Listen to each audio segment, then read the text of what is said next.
क्या महादेव शिव सिर्फ कैलाश पर्वत पर बसते हैं? नहीं, पौराणिक कहानियों में महादेव का एक और निवास बताया गया है। हिमाचल प्रदेश के बर्फीले पहाड़ों पर, समुद्र से 18,000 फीट की ऊंचाई पर, वैदिक काल में उस जगह को मणिमहेश कहा गया। मणिमहेश, जहां महादेव मणि के रूप में विराजमान है। इंटरनेट, यूट्यूब पर जाएंगे तो उस मणि की कुछ ऐसी तस्वीरें दिखाई देंगी। पहली नजर में धोखा हो जाएगा कि ये चकाचौंध सूरज की रोशनी है, लेकिन ऐसा है नहीं। सूरज उस मणि से ठीक विपरीत दिखाई देता है, यानी उस पर्वत पर एक ही वक्त में दो रोशनियां दिखती हैं, पहली सूर्य की और दूसरी महादेव के मणि रूप की। कैलाश पर्वत की तरह मणिमहेश पर्वत की चोटी पर भी आज तक कोई इंसान नहीं पहुंच पाया, लेकिन एक कोशिश आज हम भी करेंगे।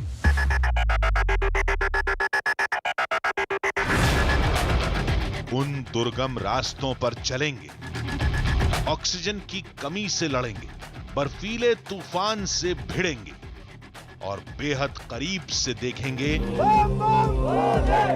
उस अद्भुत पर्वत की चोटी पर दिखते महादेव के उस मणि रूप को। एक ऐसा सफर, कुछ ऐसी तस्वीरें, महादेव का एक ऐसा रहस्य जिसे देखते ही आंखों पर यकीन नहीं होगा।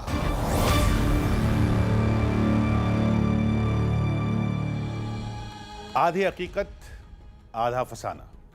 तो क्या धरती पर कोई दूसरा कैलाश पर्वत भी है? पौराणिक कहानियों की माने तो हां, माना जाता है कि साल के 6 महीने महादेव किसी दूसरे पर्वत पर निवास करते हैं। वो पर्वत है हिमाचल प्रदेश की बर्फीली वादियों में, जिसे मणि पर्वत कहते हैं, आम भाषा में मणिमहेश भी, जिसका जिक्र शिव पुराण में भी हुआ है। मणि पर्वत इसलिए क्योंकि वहां सुबह के पहले पहर में नीले रंग की एक रोशनी दिखाई देती है। अक्सर लोगों को गलतफहमी होती है कि वो रोशनी सूरज की है, लेकिन ऐसा है नहीं। कहते हैं वो रोशनी एक मणि से निकलती है, और मणि उस वासुकी नाग की है जो महादेव के गले में लिपटा रहता है। उस मणि की चमक इतनी तेज होती है कि कुछ सेकंड से ज्यादा उसे देख पाना भी मुश्किल होता है।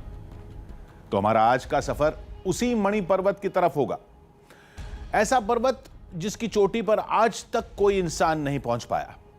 इसलिए तैयार हो जाइए कुछ ऐसी तस्वीरों के लिए, एक ऐसे रहस्य के लिए जो इससे पहले आपने कभी नहीं देखा होगा।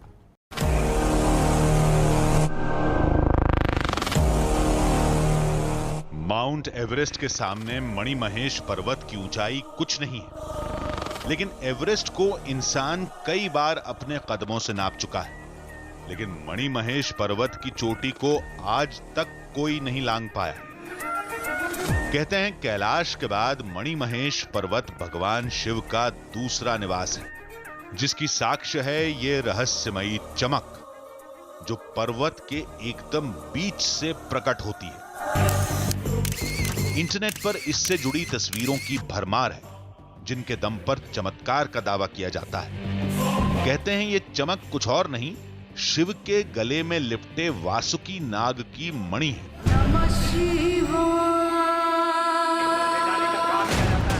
कुछ लोगों ने हेलीकॉप्टर की मदद से इस पहेली को सुलझाने की कोशिश की थी, लेकिन वो भी बर्फीली चोटियों की भूल भुलैया में गुम होकर रह गए।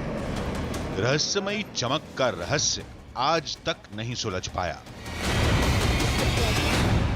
हमने भगवान शिव के चमत्कारों से जुड़े कई सारे किस्से और कहानियां सुनी भी हैं और पढ़ी भी हैं, लेकिन ऐसा बहुत कम ही सुनने और देखने को मिलता है जहां भगवान भोलेनाथ अपने भक्तों को स्वयं साक्षात दर्शन देते हों।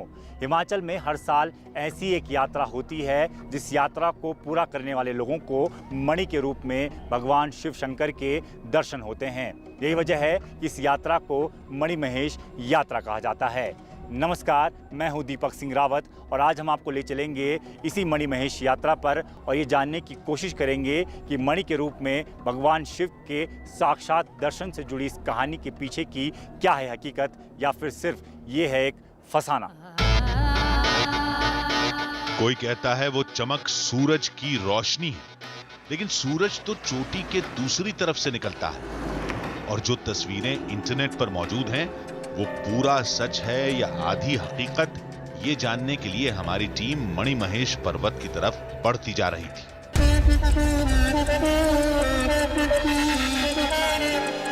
हमने यात्रा की शुरुआत वहीं से की जहां से सभी करते हैं, यानी भरमौर के 84 मंदिर से।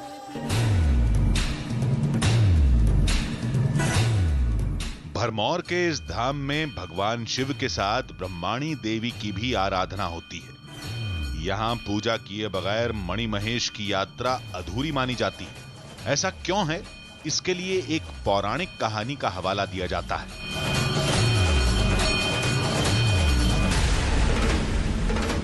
एक दफा ये हुआ कि पहले इसका नाम ब्रह्मपुर था, तो ब्रह्मपुर होने के बाद यहाँ पे एक दफा साधु संत लोग मणिमहेश कैलाश यात्रा करने जा रहे थे, तो उनको यहाँ पे अंधेरा हो गया। अंधेरा होने के पश्चात वो 84 में कोई भी पुरुष यहाँ पे नहीं ठहरता था, तो उन्होंने भगवान शंकर जी से, माता जी से पूछा। माता जी ने उनको इनकार किया। उन्होंने शंकर जी से प्रार्थना की और भगवान शंकर जी ने उनको अनुमति दे दी। माता जी से कहा कि ये सुबह यहाँ से चले जाएंगे, आज के रात ठहरेंगे, सुबह तो चले जाएंगे। जब जहाँ जहाँ वो बैठे थे 84, जब माता 4 बजे सुबह बाहर निकली तो जहाँ जहाँ जो बैठे थे उन्होंने ध्वनि लगाई थी और लिंग रूप में उनकी स्थापना होगी। जो आप तमाम जो लिंग देख रहे हैं यहाँ एक नहीं बल्कि इसी तरीके के करीबन 84 लिंग हैं और ये कहा जाता है कि ये सभी वो 84 साधु हैं जो कि उस वक्त यहाँ पहुँचे थे मणिमहेश की यात्रा पर जाने के लिए, लेकिन जो यहाँ से आगे नहीं बढ़ पाए और इस तरीके से लिंगों में परिवर्तित हो गए। हर लिंग का अपना अपना नाम है और उसके बाद माता जी गुस्से में आ गई और माता जी 84 छोड़ के ऊपर ब्रह्माणी माता, जो उसको हम अपनी भाषा में डुगिया सार कहते हैं, वहाँ चली गई। मान्यता के मुताबिक ब्रह्माणी देवी नाराज होकर 84 मंदिर से इस जगह पर आ गई, जो मणिमहेश यात्रा का दूसरा पड़ाव है। पहले लोग इस तालाब में डुबकी लगाते हैं, फिर माता के दरबार में हाजिरी लगाने के बाद ऊपर चढ़ाई के लिए रवाना होते हैं। दरबार के इस कुंड का चमत्कार भी कुछ कम नहीं है।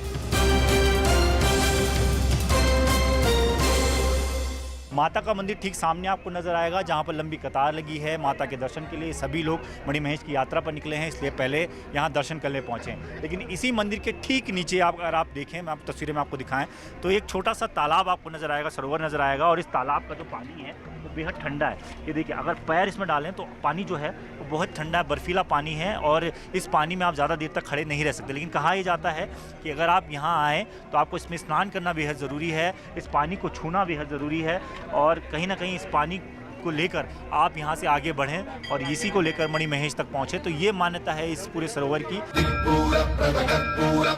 इस सरोवर में पानी कहां से आता है ये कोई नहीं जानता, बस मंदिर के नीचे से पानी बहता रहता है। आज इसका पानी कई गांवों की प्यास बुझाने के काम में आता है। जो ये पानी है यही नीचे पूरे भरमौर और लगभग 19 गांव को यहीं से पानी की जो पूरी सप्लाई है वो हो रही है।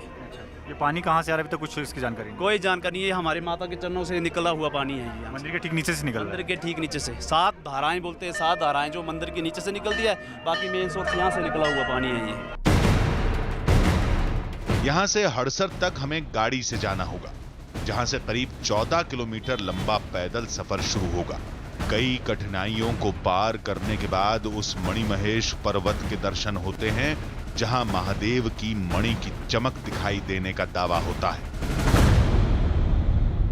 हड़सर वही जगह है जहां से पैदल यात्रा जो है मणिमहेश की वो शुरू होती है, क्योंकि गाड़ियां जो हैं वो यहीं तक पहुंच पाती, इससे आगे सड़क नहीं है। और यहां से करीबन 13 से 14 किलोमीटर की दूरी हमें पैदल ही तय करनी होगी, क्योंकि यहां से ऊपर जाने का सिर्फ एकमात्र यही रास्ता है और ये रास्ता बेहद कठिन भी है, क्योंकि जगह जगह पर आपको लैंडस्लाइड मिलेगा, पत्थरों के गिरने का डर होगा, आपको झरने मिलेंगे क्योंकि पानी का बहाव काफ़ी ज़्यादा तेज़ होता है, और साथ ही साथ आपको मौसम भी बदलता हुआ नज़र आएगा। इसलिए ये छाता हम अपने साथ लेकर चल रहे हैं क्योंकि हमें ये कहा गया है कि मौसम कभी भी बदल सकता है, तेज़ बारिश होती है, और ऐसे में छाता साथ में होना बेहद ज़रूरी है। हमें हड़सर से शिव का घराट, वहां से भैरव घाटी, फिर गौरी कुंड, इसके बाद मणिमहेश पर्वत तक जाना था। शुरुआत में चढ़ाई आराम से होती है, लेकिन जैसे जैसे मंजिल करीब आती जाती है वैसे वैसे रास्ते कठिन होते जाते हैं।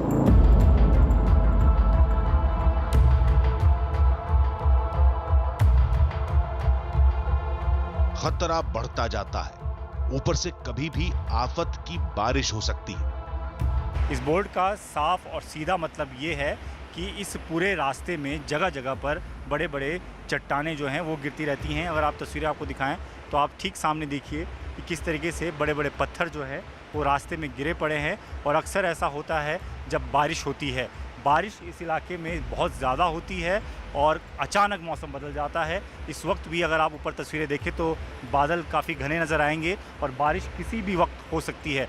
ऐसे में ये कहा जाता है कि जब भी आप इस रास्ते पर चलें तो ध्यान से चलें, क्योंकि पत्थर और बड़ी बड़ी चट्टानें कभी भी टूटकर नीचे गिराती हैं, जैसा कि पत्थर आपको पूरे रास्ते पे नज़र आएंगे। लेकिन इन खतरों और परेशानियों पर उस मणि का रहस्य भारी पड़ता है जिसकी चमक आज पहली बार टीवी कैमरे में कैद होने वाली थी। तभी रास्ते में एक पुल दिखाई दिया जिस पर ढेर सारे रक्षा सूत्र बंधे हुए थे। हड़सर से करीबन 4 किलोमीटर की दूरी तय कर अब जिस जगह हम पहुंचे हैं उसे 2 नाली पुल कहा जाता है। ये पुल कच्चा है और इस पुल पर चलना बेहद खतरनाक है, ऐसा यहाँ के लोगों का कहना है।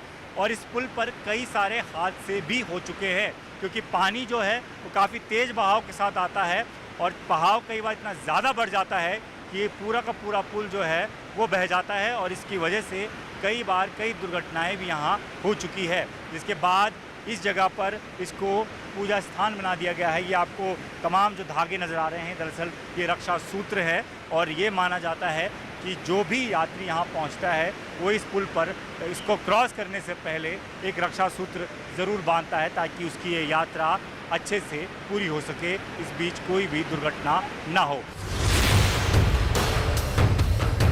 इतने खतरे उठाने के बाद भी मणिमहेश पर्वत की वो अलौकिक चमक दिखाई देगी ये पक्का नहीं होता। कभी कभी बादल उसकी किरणों को रोक लेते हैं, लेकिन चमत्कार की आस में कदम अपने आप बढ़ते चले जाते हैं। रास्ते में एक अजीब सा नजारा दिखाई दिया। पत्थरों पर कान लगाकर लोग कुछ सुनने की कोशिश कर रहे थे। इस जगह को शिव का घराट कहते हैं। मान्यता है कि जब मणिमहेश पर भगवान शिव का वास था तब देवी पार्वती इस जगह पर चक्की चलाकर गेहूं पीसती थी। कहते हैं पत्थरों के अंदर से चक्की चलने की आवाज आज भी सुनाई देती है। क्या अभी भी आवाज आती है? अभी भी आवाज आता है, चक्की की आवाज अभी भी आता है और उसी को सुनते हैं, उस आवाज को। ये आवाज चक्की की ही है या पानी आ रहा पीछे? ये पानी तो अंदर है, गुप्त गंगा बोलते हैं, वही पानी से जो पान घराट बोलते हैं ना, तो पानी से चलने वाला चक्की है ये। हमने भी उस आवाज को सुनने की कोशिश की।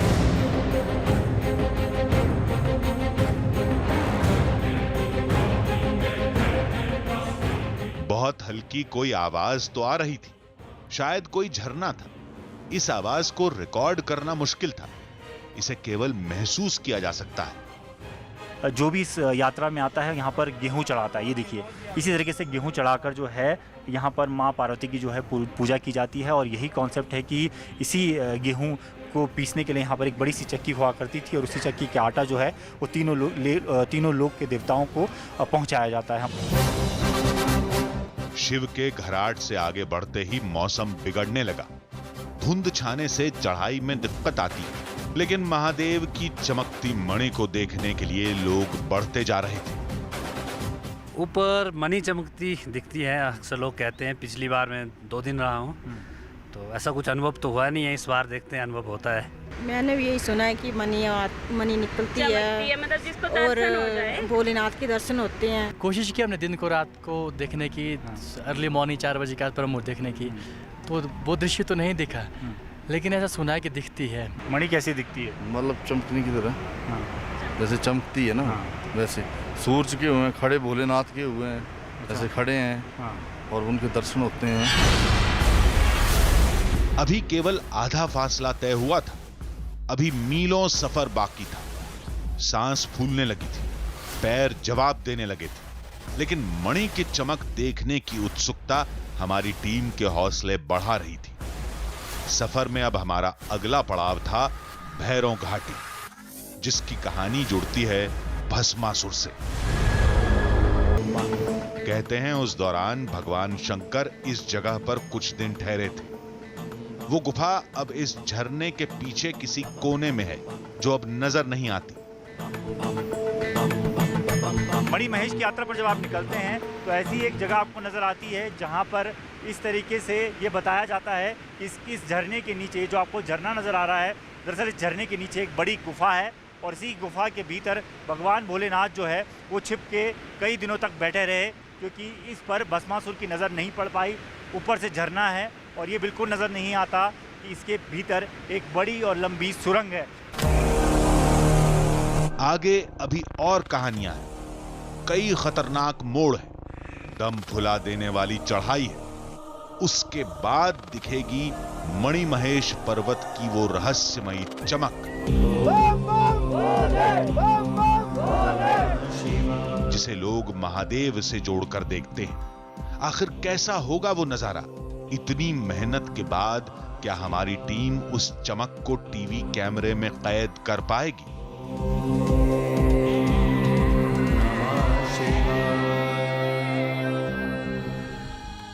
जिन लोगों को इस चमत्कार पर यकीन नहीं होता, वो मानते हैं कि मणि पर्वत पर जो चमक दिखाई देती है वो सूरज की है।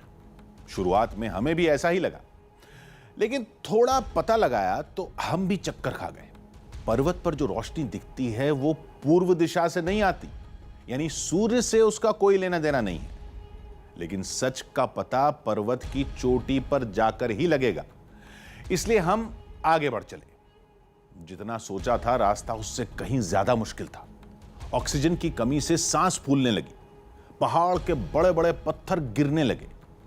लेकिन उस अद्भुत तस्वीर की तलाश में हम सब कुछ झेलते रहे।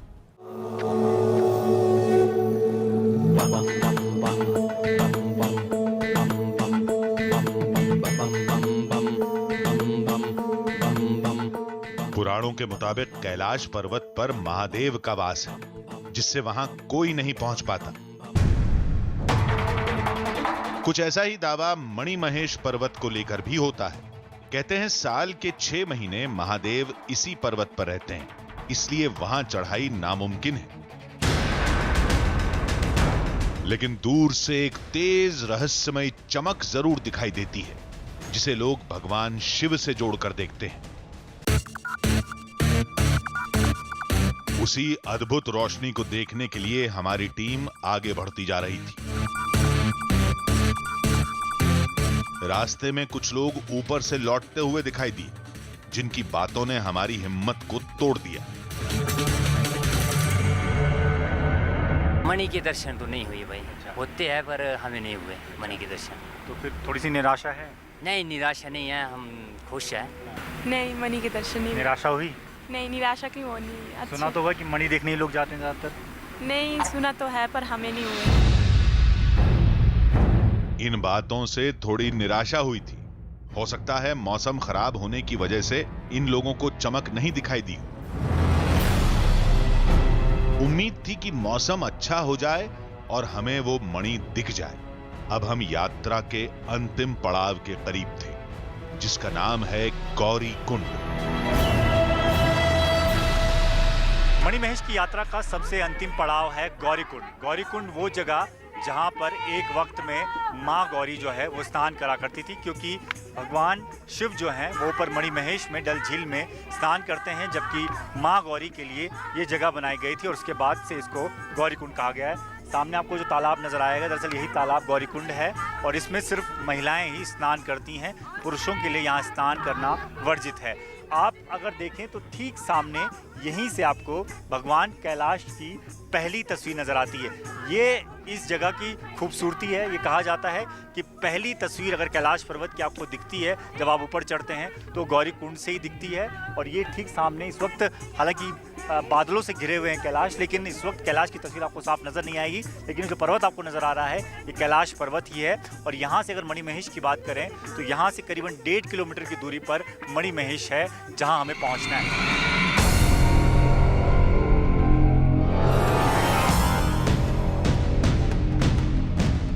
मणिमहेश नजर तो आने लगा था, लेकिन अब भी वो हमारी पहुंच से काफी दूर था। चलते चलते सुबह से शाम हो गई। रात के अंधेरे में भी हमारी टीम दूसरे लोगों के साथ लगातार आगे बढ़ रही थी। रास्ता बेहद खराब है। देखिए रात के वक्त ये पथरीला रास्ता, आपका पैर मुड़ सकता है, आपको परेशानी कभी भी आ सकती है। इसलिए तमाम जो लोग जो जा रहे हैं वो अपने साथ या तो टॉर्च लेके चलते हैं या फिर मोबाइल के लाइट के सहारे ही वो आगे बढ़ने की कोशिश करते हैं। आप देखिए छोटे छोटे बच्चे भी जो हैं वो इस 5 से 6 डिग्री तापमान में भी रात के वक्त आगे बढ़ रहे हैं। तो मुश्किल बहुत ज़्यादा है। अभी हमें और 2 किलोमीटर चलना है, जिसमें हमें 1.5 से 2 घंटे का वक्त लगेगा। लेकिन इस 1.5-2 घंटे में हमें मणिमहेश पहुंचना पड़ेगा, क्योंकि सुबह का वक्त ही वो वक्त होता है जब वहाँ जो नागमणि है वो चमकती है, जिसे देखने के लिए ये लंबी भीड़ जो है मणिमहेश की तरफ बढ़ रही है। अंधेरे को चीरते हुए हम रात 10 बजे के बाद मणिमहेश पहुंच गए। करीबन 14 से 15 किलोमीटर की चढ़ाई चढ़कर इस वक्त हम जिस जगह पहुंचे हैं उसी को कहा जाता है मणिमहेश। और इस वक्त का समय अगर मैं आपको बताऊं तो मेरी घड़ी में इस वक्त 10:20 हो रहे हैं, यानी कि इस वक्त हम यहां पहुंचे हैं। देर रात का वक्त हो चला है, लेकिन इस वक्त भी लोगों की भीड़ जो है यहाँ लगातार पहुँच रही है। और ठीक सामने आपको जो तस्वीर नज़र आएगी ये वही डल झील है, जिस डल झील के लिए कहा जाता है कि जब नागमणि की चमक इस पर पड़ती है तो ये पूरा का पूरा सरोवर जो है वो कहीं ना कहीं पवित्र हो जाता है। वो चमक चंद सेकंड ही नजर आती है, लिहाजा मणिमहेश पहुंचने के बाद लोग रात भर जागते हैं ताकि भोर में प्रकट होने वाली उस दिव्य रोशनी को देख सके। लिहाजा रात भर भजन कीर्तन का दौर चलता है।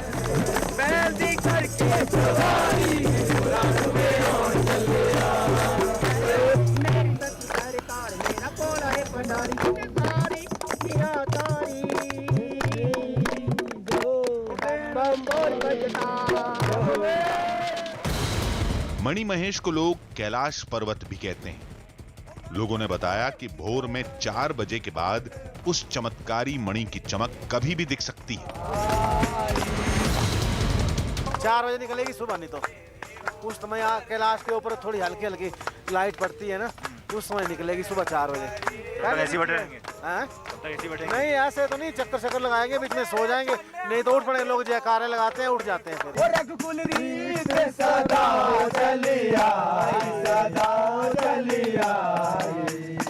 ये देखिए किस तरीके से राम चौपाए यहाँ पर गाई जा रही है। भगवान भोले के लिए आराधना की जा रही है कि किसी न किसी तरीके से इस ठंड के बीच पूरी रात जागकर जिस तरीके से ये लोग तप कर रहे हैं, इसको तप ही कहा जाता है। उस तप के बीच ठीक सामने कैलाश पर्वत से वो मणि चमकती है, वो मणि चमके और इनको दिखाई दे।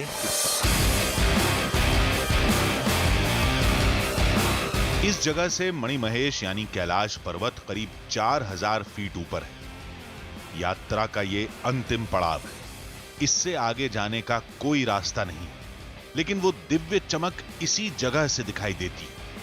क्या हमें भी वो मणि और इसकी रोशनी दिखेगी? इसी उधेड़-बुन में आधी रात गुजर गई।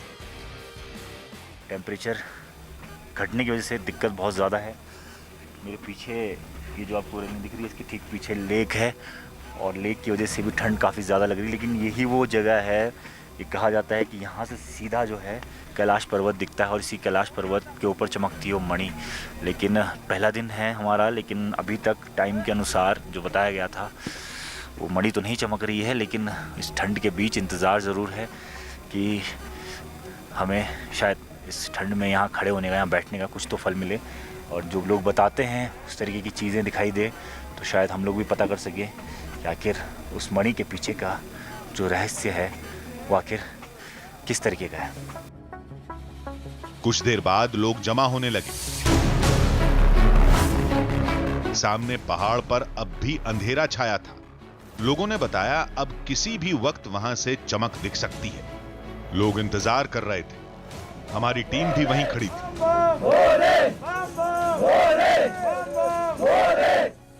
हमारा कैमरा लगातार कैलाश पर्वत की चोटी को रिकॉर्ड कर रहा था। 3:30 बजे का वक्त, इस वक्त को वो वक्त कहा जाता है जब जो मणिमहेश की जो आकृति है वो बनती है, जो चमक है वो दिखती है। लेकिन अभी तक ऐसा कुछ भी नज़र नहीं आ रहा है। तमाम लोग उस इंतज़ार में हैं। उम्मीदें सभी की हैं, सभी की एकटक कैलाश पर्वत की तरफ है। कुछ भी छोटा सा भी नज़र आए, कोई भी क्षण ऐसा नज़र आए जिससे कि वो ये कह सके कि उन्हें भगवान शिव शंकर ने दर्शन दिए हैं। लेकिन अभी तक ऐसा कुछ फिलहाल नज़र नहीं आया।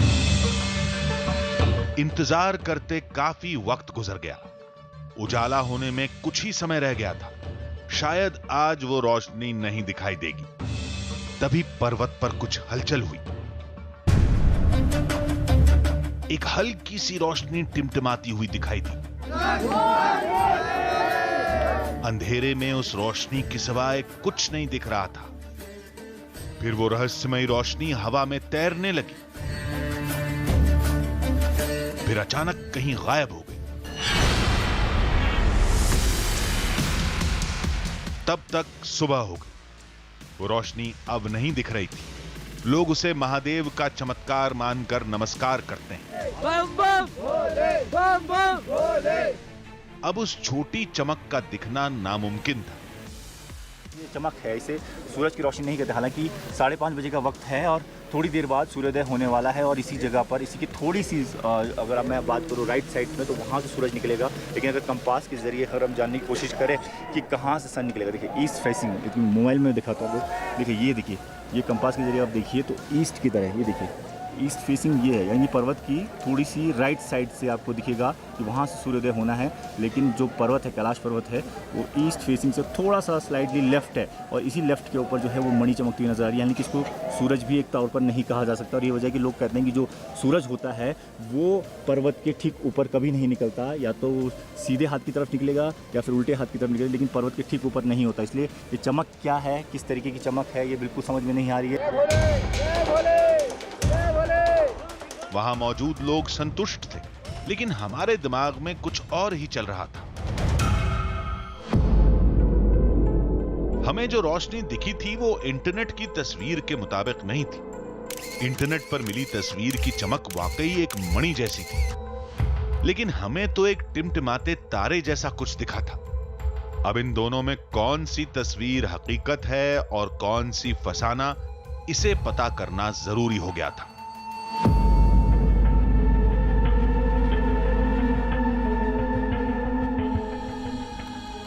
पहले दिन हमें दावे के मुताबिक तस्वीर नहीं दिखी।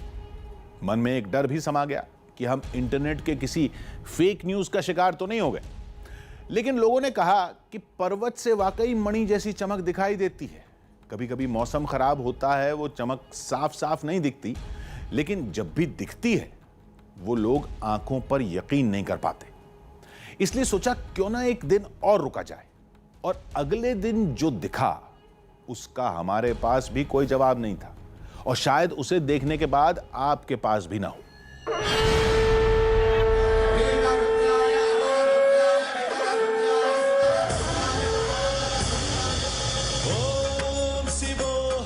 सुबह होते ही मणिमहेश की एक एक तस्वीर बिल्कुल साफ दिखने लगी। सामने मणिमहेश का कैलाश पर्वत, उसके नीचे एक झील और झील के चारों तरफ लोगों का मजमा।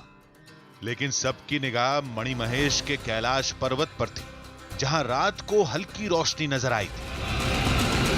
रात भर जिस मणि के चमकने का इंतज़ार हम लोग करते रहे, वो मणि तो हमें आज आखिर नहीं दिखाई दी। उसके पीछे की वजह ये रही कि पूरी रात इस जगह पर बारिश हुई, बादल छाए रहे, कोहरा काफ़ी घना रहा।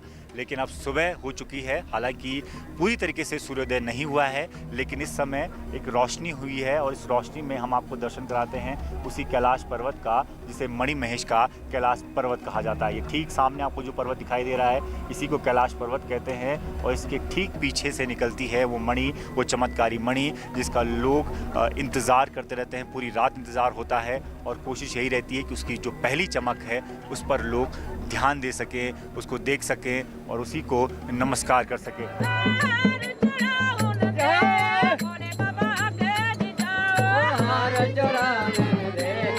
मणि महेश पर मेले जैसा नजारा था।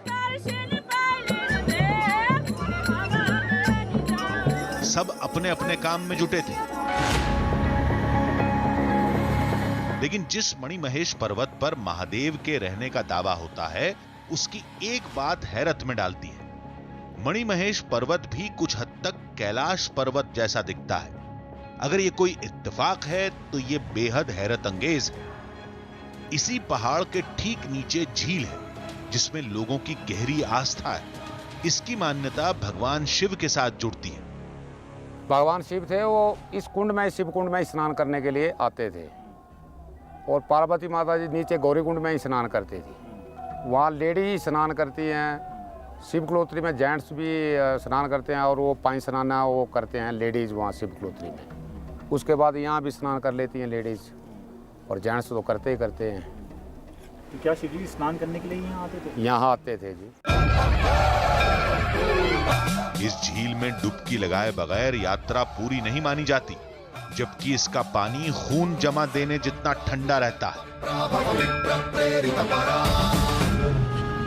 इस झील की एक और खासियत ये है कि ये कहा गया है कि भगवान शिव शंकर इस दौरान, इस मणि महेश की यात्रा के दौरान इसी जगह पर स्नान करते हैं और यहाँ स्नान करने के बाद वो सीधे कैलाश पर्वत की तरफ चले जाते हैं। और ये इस जगह की इसीलिए महत्व काफ़ी ज़्यादा है कि आप देख सकते हैं कि तमाम लोग, आप उस पूरी झील के इर्द गिर्द अगर तस्वीरें देखें तो आपको तमाम लोग इसमें स्नान करते हुए नजर आएंगे। पानी की अगर मैं बात करूं तो पानी बेहद ज़्यादा ठंडा है और पानी इतना ज़्यादा ठंडा है कि आप ज़्यादा देर तक इसमें हाथ और पैर नहीं रख सकते हैं क्योंकि बर्फीला पानी है।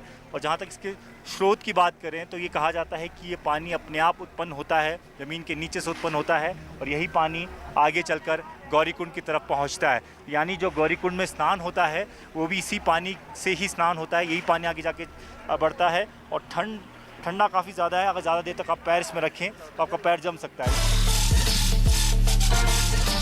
मान्यता है कि महादेव साल में 6 महीने मणि महेश पर वास करते हैं और चोटी से दिखने वाली चमक महादेव के वासुकी नाग की मणि है। कहते हैं युगों पहले यहां महादेव के आने के निशान भी मिलते थे। कोई पूर्वजों की बात है, पूर्वज बोलते थे पहले कि आटा फेंकते थे जैसे ना, तो नंदी के जो पैरों के निशान होते थे ना, वो लगते थे उसके ऊपर आटे के बीच में ना, पता चल जाता था उसका कि आए हैं या नहीं आए हैं। अब वो पुराने जमाने की बात है, आपका जमाना तो क्या, अब किसने देखा है इस बात को। लेकिन हमारी सुई तो रात में दिखी चमक और चमत्कार के दावे के बीच उलझी हुई थी। हमने फिर आजमाया, लेकिन रात की रोशनी और सूरज की दिशा में काफी फर्क नजर आया। जो तस्वीर हमने रात के वक्त देखी थी और हल्की सी रोशनी जो कि कैलाश पर्वत के ठीक बीच में चमकती हुई हमें दिखाई दी थी, वो रोशनी और सूरज के निकलने की बात की सूरज की रोशनी में बहुत ज़्यादा अंतर है। वो इसलिए क्योंकि जो हमने रात में देखा वो पर्वत के बिल्कुल बीच की थी, लेकिन इस वक्त अगर आप देखें तो जो सूरज निकला है वो कैलाश पर्वत के जो ऊपर की शिखर है, उस शिखर के लेफ़्ट साइड की तरफ से निकलता है। और ऐसे ही हमें बताया गया था कि जो सूरज हमेशा कैलाश पर्वत के बीच से नहीं निकलता है बल्कि उसके लेफ़्ट साइड से निकलता है। फिलहाल तस्वीरें दोनों हमने अलग तरीके से देखी हैं। रात की रोशनी जो बीचों बीच में थी और बिल्कुल सेंटर में थी, और सुबह जब सूरज निकला तो वो पर्वत के लेफ़्ट साइड से निकला है। तो कहीं ना कहीं दोनों रोशनियों में बहुत ज़्यादा अंतर है। इसलिए इसको ये तो नहीं कहा जा सकता कि जो हमने चमकती हुई रोशनी देखी थी वो कहीं ना कहीं सूरज से जुड़ी हो। सभी रात होने का इंतजार कर रहे थे ताकि अगली सुबह फिर उस दिव्य रोशनी को देखा जा सके। चमत्कार सर नीली पीली लाल रंग की इसकी चमत्कार होती है और यहाँ ज्योत जगती है, हम देखते हैं। इस बार हमें शाम से थोड़ा बादल से ये ढका हुआ था, तो बादल कल से हमें दिखाई नहीं दिया सर। जी पहली बार आया हूँ और अभी तक मुझे दर्शन नहीं हुए, लेकिन मैं और वेट करूँगा और मैं भोले बाबा के दर्शन करके जाऊँगा। लोगों से मिलते जुलते, कहानियों को समझते कब रात हो गई पता ही नहीं चला।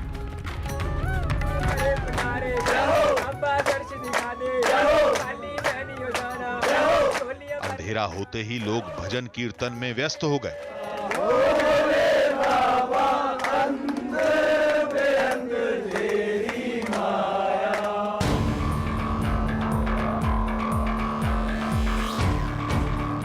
लेकिन हमारी टीम फिर उसी जगह तैनात हो गई जहां से कल वो रोशनी दिखी थी। रात गहराते ही ठंड बढ़ गई। कुछ लोग आग सेकने लगे तो कुछ कंबलों में घुस गए, लेकिन हमारी टीम बाहर मुस्तैद खड़ी रही, क्योंकि 4 बजे के बाद रोशनी कभी भी दिख सकती थी।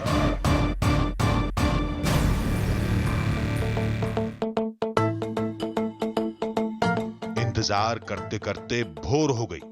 सूरज के उगने का समय हो गया। पहाड़ों के पीछे उजाला फैलने लगा था। देर होने के बावजूद सबकी निगाहें कैलाश पर्वत की चोटी पर थी। हम भी उसी तरफ देख रहे थे। तभी कैलाश पर्वत पर कुछ हलचल हुई। फिर जो हुआ वो अकल्पनीय था।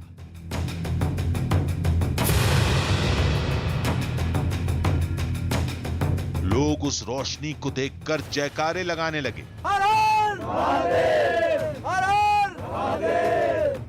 लेकिन थोड़ी ही देर में बादल छा गए और रोशनी गायब हो गई। कुछ ने मोबाइल में रिकॉर्ड करने की कोशिश की, तब तक देर हो चुकी थी। लेकिन हमारे कैमरे में सब कुछ कैद हो चुका था।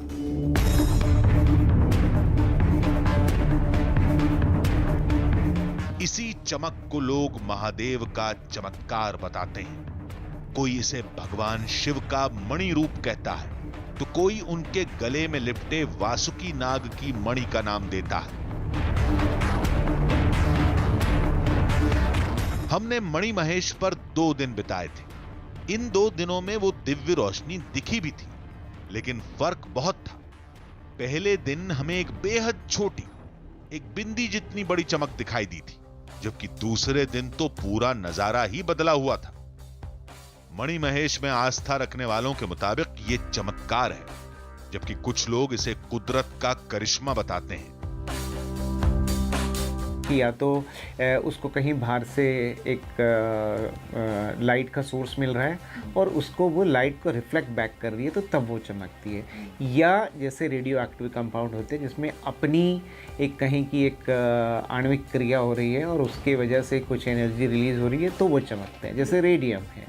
तो अब यहाँ पे आपको देखना पड़ेगा कि क्या कारण हो सकता है। क्या कोई रेडियो एक्टिव कंपाउंड है जो ऐसे चमकता है जिसको आप वो कह रहे हैं, और रेडियो एक्टिव नहीं है तो कहीं ना कहीं वहाँ पे कोई ऐसा मटेरियल है जो लाइट को रिफ्लेक्ट कर रहा है और कहीं ना कहीं से लाइट आ रही है। इन सारी बातों और सारे तर्कों का नाता घटना की वैज्ञानिक व्याख्या से है। हमारा या विशेषज्ञों का मकसद आस्था को चोट पहुंचाना बिल्कुल नहीं है। वो जो प्राकृतिक नज़ारा है सुंदरता का, वो एक अपने आप में कहें कि कुदरत का चमत्कार है। उसको हमें देखना चाहिए। वो एक विजुअल डिलाइट है वो हम सब के लिए। अगर वो आस्था की बात है तो अगर उससे कोई एक कहें कि उसका कोई सामाजिक दुष्प्रभाव नहीं है, तो ऐसी मान्यताएं अगर जारी भी रहें तो कोई दिक्कत नहीं होती। विज्ञान के पास हर घटना को लेकर अपने तर्क होते हैं, लेकिन मणि महेश की इस चमक को लेकर कुछ सवाल ऐसे भी हैं जिनका जवाब विज्ञान के पास नहीं है। सुबह के वक्त मौसम कैसा भी हो, आसमान का रंग कुछ भी हो, लेकिन पर्वत की चोटी से निकलने वाली वो चमक हमेशा नीले रंग। उनकी हड्डियों के ऊपर शिवलिंग बना ताकि यहाँ उनका दोबारा जन्म ना हो। लोग जो कहते हैं, लोग जो सुनाते हैं, क्या सिर्फ उसे ही सच माने? या फिर निकलें, चलें और तलाशें उस जंगल को, दंडकारण्य की उन निशानियों को, और ढूंढ कर लाएं राम कथा के वो सबूत जो वक्त के साथ गायब हो चुके हैं। त्रेता युग की वो कहानी, हजारों साल बाद भी राक्षसों के जीवाश्म का दावा। राक्षसों से छुटकारा पाने के लिए श्री राम के हाथों से बनाया गया वो शिवलिंग आज जंगल की भूल भुलैया से खोज कर लाएगी न्यूज़ 18 इंडिया की टीम। तैयार रहिए एक ऐसी राम कथा के लिए, कुछ ऐसी तस्वीरों के लिए जो इससे पहले सिर्फ किस्से कहानियों में सुनी थी। आधी हकीकत, आधा फसाना। रामायण सच है, राम कथाएं सच हैं। यह सच है कि भगवान राम 14 बरस दंडकारण्य के जंगल में रहे। यह भी सच है कि उसी जंगल में राक्षसों का उन्होंने संहार किया। तो क्या यह भी एक सच है कि उस जंगल में श्री राम की कुछ निशानियां आज भी हैं? क्या जंगल के बीच जो पहाड़ हैं, उन पहाड़ों पर जो गुफाएं हैं, उन गुफाओं में इंसानी शरीर के जो जीवाश्म हैं, क्या वो भी सच हैं? अगर नहीं है तो फिर वो विशालकाय शरीर किसके हैं? क्या बरसों पुराने आदिवासियों के या सदियों पुराने राक्षसों के? चलिए आज देख लेते हैं।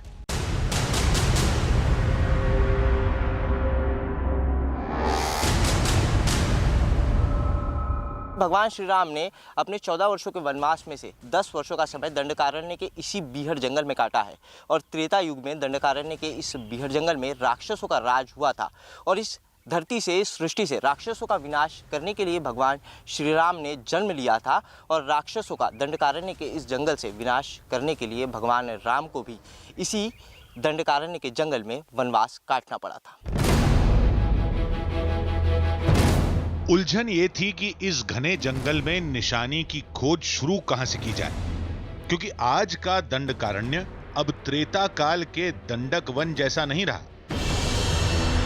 अब ये पूरा जंगल मध्य प्रदेश, छत्तीसगढ़, उड़ीसा, आंध्र प्रदेश, तेलंगाना और महाराष्ट्र जैसे 6 राज्यों के बीच फैल चुका है। फिर हमने छत्तीसगढ़ में बीजापुर के उसूर को चुना, जहां नक्सली खतरा अपने चरम पर है। बीजापुर चुनने की वजह यह थी कि वहीं के कुछ आदिवासियों ने त्रेता युग के उस शिवलिंग का दावा किया था, जिसकी कहानी श्री राम के वनवास से जुड़ती है। वनवास के दौरान श्री राम ने दंडक वन में कई राक्षसों का वध किया था। कहते हैं एक अद्भुत शक्ति की वजह से राक्षस बार बार जिंदा हो जाते थे। फिर अगस्त ऋषि के कहने पर राम ने राक्षसों को मारकर उनकी हड्डियों को एक खाई में जमा करके उन पर एक शिवलिंग स्थापित कर दिया।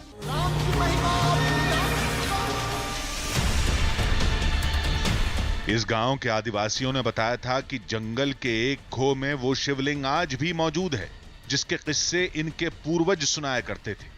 लेकिन उस जगह पर पहुंचना बहुत मुश्किल है। बरसों से गांव का एक भी शख्स उस तरफ गया ही नहीं। हमारे पूर्वजों ने बताया कि नड़पली गांव का एक गांव है सर। उस गांव से लगभग 14-15 किलोमीटर गुफा है।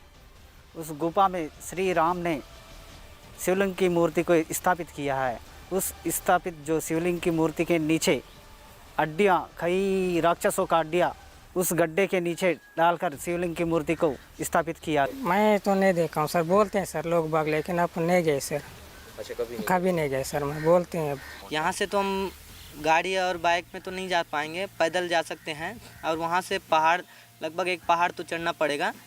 और बाकी गुफा में तो बहुत अंधेरा भरा पड़ेगा। टॉर्च या कुछ भी लाइट ले जा सकते हैं। मतलब वो एरिया ऐसा है सर, खतरनाक एरिया, तो कोई नहीं जा पाते हैं सर। अच्छा। इसलिए मतलब कोई जान जोखिम में नहीं डालना चाहता है सर, इसलिए नहीं जा पाते।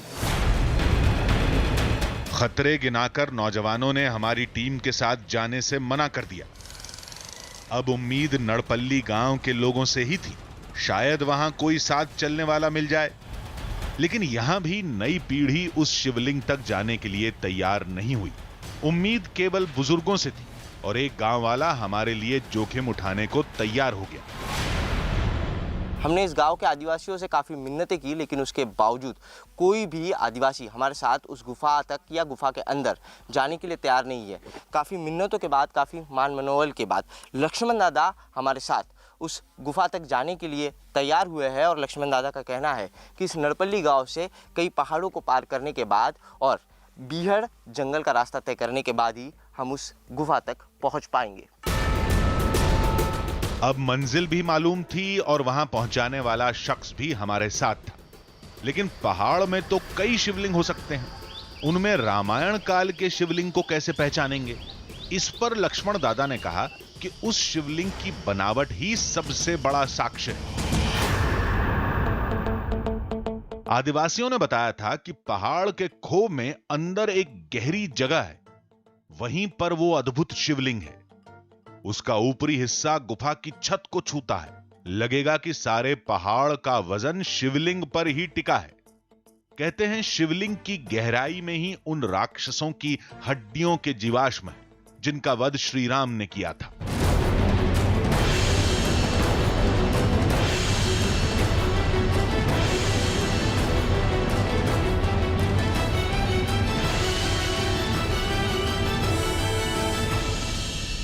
जंगल के बीचों बीच यह है सूखी हुई विशालकाय इंद्रावती नदी। जंगल में पड़ रही भीषण गर्मी की वजह से यह नदी पूरी तरीके से सूख चुकी है और नदी में एक बूंद भी पानी नहीं है।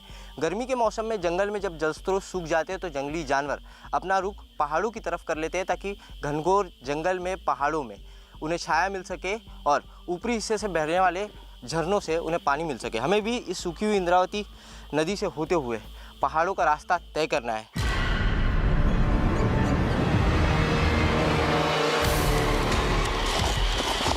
ऊपर खतरा तो था, लेकिन श्री राम के हाथों बने उस शिवलिंग की खोज में यह खतरा उठाना ही था।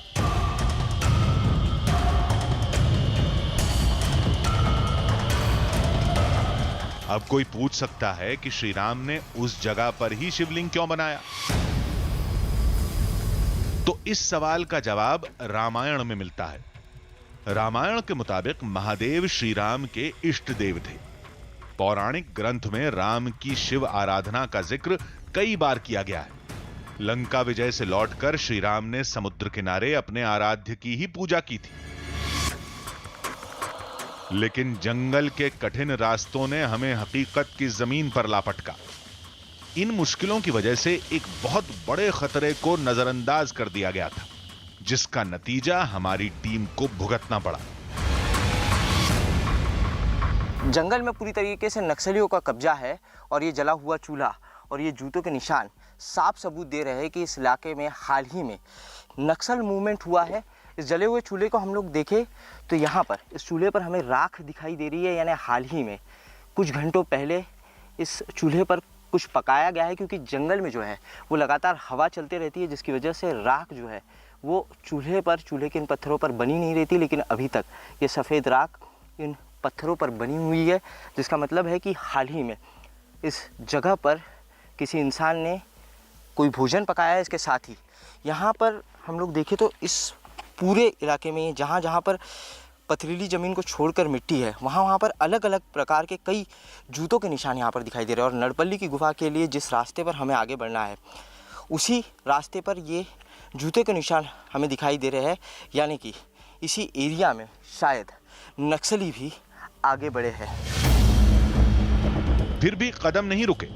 अब हमारी टीम की रफ्तार बढ़ चुकी थी। चढ़ाई के बाद अब पहाड़ से उतरने का वक्त था। जो पहले से भी ज्यादा खतरनाक था। एक छोटी सी चूक जान लेने के लिए काफी थी।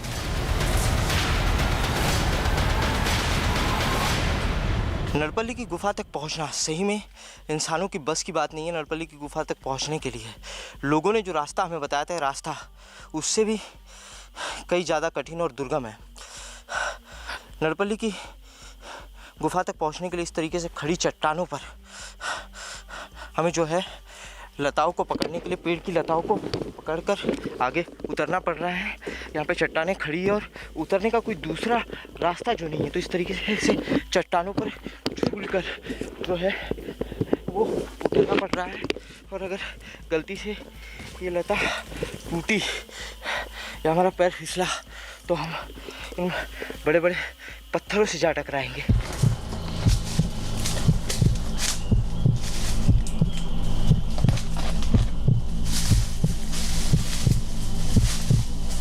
लेकिन हर खतरनाक मोड़ पर हमारी टीम का जोश और जुनून भारी पड़ा।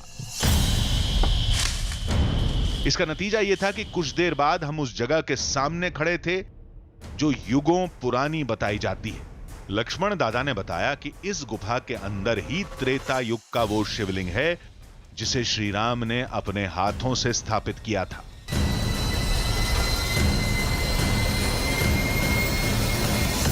कहते हैं कि त्रेता युग में भगवान श्री राम ने दंडकारण्य के इस बीहड़ जंगल में जितने भी राक्षसों का वध किया, उन राक्षसों की हड्डियों से, उन राक्षसों के जीवाश्म से नरपल्ली का ये पूरा का पूरा पहाड़ बना हुआ है। उस वक्त ये राक्षस फिर से जीवित न हो पाए, इसलिए भगवान श्री राम ने उन राक्षसों के हड्डियों के ढेर पर, उनके जीवाश्म पर नरपल्ली की ये गुफा बना दी और इस गुफा के अंदर एक शिवलिंग की स्थापना कर दी। मान्यता है कि हजारों साल बाद आज भी नरपल्ली की इस गुफा में वो शिवलिंग मौजूद है। तो आइए चलते हैं नरपल्ली की इस रहस्यमय गुफा के अंदर और खोजते हैं हजारों साल पुराने साक्ष्यों को। अब इस पहाड़ में सैकड़ों साल पुराने जीवाश्म की तलाश मुमकिन नहीं थी, लेकिन उस शिवलिंग को खोजने के लिए अब हमारी टीम को गुफा के अंदर जाना था।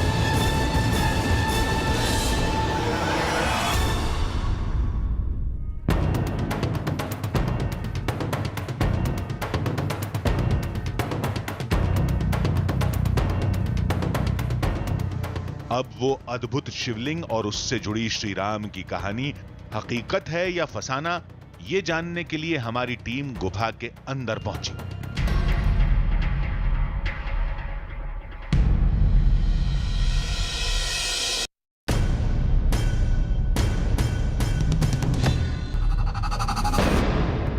शायद उस गुफा में बरसों बाद इंसानी कदम पड़े थे।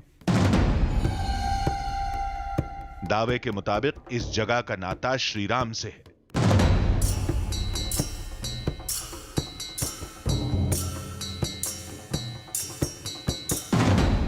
कहते हैं इसी गुफा में श्री राम ने दंडक वन के कई खूंखार राक्षसों का वध किया था। फिर राक्षसों की हड्डियों के ढेर पर एक जलधारा से पानी लेकर शिवलिंग स्थापित किया था। अभी हम लोग इस गुफा के जिस चेंबर में पहुंचे वहां से पानी बह रहा है और आगे ये रास्ता पूरी तरीके से बंद है। कोई जलधारा यहाँ पर आ रही है, लेकिन ये जलधारा किस जगह से आ रही है, कहाँ से आ रही है, ये बिल्कुल दिखाई नहीं दे रहा। और हमारे साथ आए हुए लक्ष्मण दादा का कहना है कि अब उन्हें भी नहीं पता कि राम द्वारा बनाया गया वो शिवलिंग कहाँ पर है, जिसके चलते हुए अब इस गुफा में हम लोग किस रास्ते पर आगे बढ़े ये हमें समझ नहीं आ रहा है। इस जलधारा का नाता श्री राम से है या नहीं ये तो नहीं कह सकते, लेकिन दावे के मुताबिक वो अद्भुत शिवलिंग इस जल स्रोत के आसपास ही होना चाहिए, लेकिन किधर? गुफा तंग होती जा रही थी। हमारी टीम के सदस्य को पैर में मोच भी आ गई।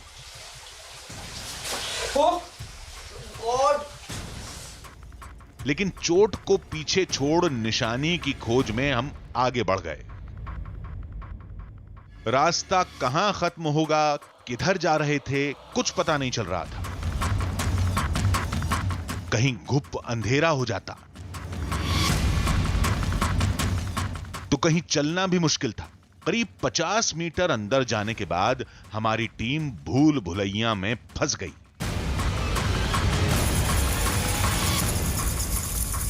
गुफा में इतने रास्ते हैं कि पता नहीं कौन सा रास्ता कहाँ निकलेगा। और कई बार तो हमें ऐसा लगता है कि हम लोग जिस रास्ते से आगे बढ़ते हैं उसी रास्ते से लौटकर वापस आ जाते हैं। घूम फिर कर हम लोग एक ही जगह पर पहुंच जा रहे हैं।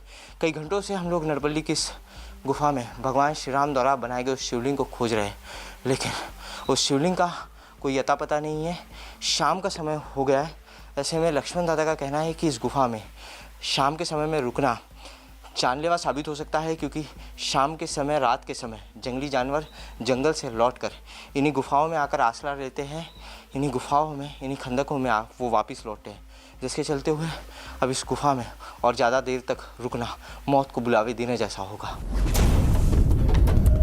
कुछ चमकती चीजों ने हमको चौकन्ना कर दिया। शायद कुछ जानवर उस वक्त गुफा में थे। अब हमारे पास चंद मिनटों का ही वक्त था। तभी लक्ष्मण दादा हाथ जोड़कर खड़े हो गए। वो एक शिवलिंग था। क्या ये वही शिवलिंग था जिसे त्रेता काल में श्री राम ने अपने हाथ से बनाया था?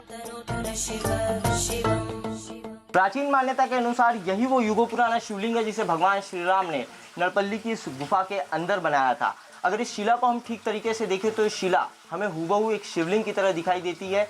मान्यता है कि इस शिला को काटकर भगवान श्री राम ने राक्षसों की हड्डियों के ऊपर इस शिला को रख दिया, इस शिवलिंग को रख दिया और उसके ऊपर इस गुफा की निर्मित कर दी। कोई भी यही कहेगा कि ये प्राकृतिक शिवलिंग है, लेकिन मान्यता के मुताबिक ये प्राकृतिक नहीं बल्कि इसे श्री राम ने बनाया था। इसकी बनावट भी उसी तरह थी जैसा गांव में आदिवासियों ने बताया था। शिवलिंग ऊंचाई पर था और गुफा की छत इसके ऊपरी हिस्से के काफी करीब थी। साथ में जलधारा भी बह रही थी। यानी सब कुछ बिल्कुल वैसा जैसा कहानियों में बताया जाता है। जो भी प्राचीन शिवलिंग प्राकृतिक गुफाओं के अंदर या प्राकृतिक स्थान पर होते हैं, उनके ऊपर से एक प्राकृतिक जलधारा जरूर बहती है। यहाँ पर भी ठीक उसी तरीके से नज़ारा हमें दिखाई दे रहा है। शिवलिंग के ऊपरी तरीके हम देखेंगे तो गुफा के रूप से एक प्राकृतिक जलधारा यहाँ पर बह रही है। साथ ही इस गुफा का जो रूफ है वो रूफ पूरी तरीके से शिवलिंग के ऊपर टिका हुआ है, ताकि इस शिवलिंग को कोई यहाँ से हटा ना सके या हिला ना सके। और इस शिवलिंग को लेकर भी यही मान्यता है कि यह शिवलिंग राक्षसों की हड्डियों के ऊपर श्री राम ने स्थापित किया है और इसे इस तरीके से श्री राम ने बनाया था कि कभी इस शिवलिंग को कोई हटा ना सके और ये राक्षस फिर से जिंदा ना हो सके। ये सच है कि पौराणिक मान्यताओं को किसी साक्ष्य की जरूरत नहीं। हो सकता है ये जगह और शिवलिंग रामायण काल के हों, लेकिन पक्के सबूत के अभाव में ऐसा कहा नहीं जा सकता। विशेषज्ञ इस गुफा को, इस जगह को प्रकृति का नायाब नमूना मानते हैं। अगर ऐसा है तो ये जगह, गुफा में बहने वाला गुप्त झरना और शिवलिंग का आकार आदिवासी इलाकों में सदियों से सुनाई जा रही कहानियों से इतने मिलते जुलते कैसे हैं?